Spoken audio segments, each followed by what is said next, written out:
வணக்கம். என் பேர் டாக்டர் சுசித்ரா. இன்னைக்கு நான் உங்ககிட்ட ஒரு கமெண்ட்ல இருந்த கேள்விக்கு பதில் சொல்லப் போறேன். நெயில் ஃபங்கஸ், அதாவது நகத்துல வந்து ஃபங்கஸ் வந்திருந்ததுன்னா, நகத்துல கிருமி வந்திருந்ததுன்னா என்ன பண்ணணும் அப்படின்னு கேட்டிருக்கீங்க. என்னால நீங்க மாத்திரை சொல்ல சொல்லி கேட்டிருக்கீங்க. ஆனா என்னால மாத்திரை சொல்ல முடியாதுங்க. சாரி. ஏன்னா வந்து நேர்ல பார்த்து பிரிஸ்கிரிப்ஷன் அந்த மாரி தான் எழுதி தர முடியும். யூடியூப் வழியாலாம் சொல்ல முடியாது. ஏன்னா அந்த மாத்திரைக்கு அதுதான் டயக்னோசிஸா அப்படின்னு பார்த்து கன்ஃபார்ம் பண்ணணும். அதுதான் பிரச்சனையா அப்படின்ட்டு.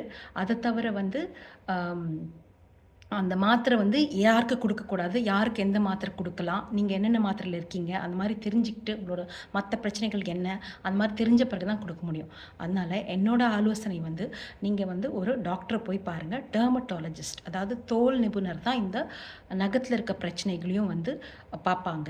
அப்படி முடியலனா கூட, நீங்க நார்மல் இது ஜெனரல் டாக்டர் கூட பார்க்கலாம். ஏன்னா நெறைய பேருக்கு தெரியும். இப்ப என்கிட்ட வந்தா, நான் வந்து முதலுதவி மாரி ஒரு மாத்திரை குடுத்துட்டு, அதுல சரியாகலன்னா டெர்மடாலஜிஸ்ட் பாருங்கன்னு சொல்லுவேன். உங்களுக்கு டாக்டர் பார்க்க முடியல அப்படின்னா, நீங்க வந்து அ ஒரு அ வாட்ஸ்அப் கால் வழியா, இல்ல வீடியோ கால் வழியா கன்சல்டேஷன்லாம் பண்றாங்க நெறைய டாக்டர்ஸ். அந்த மாரி கூட நீங்க பார்த்துக்கலாம். ஓகேங்களா? வணக்கம்.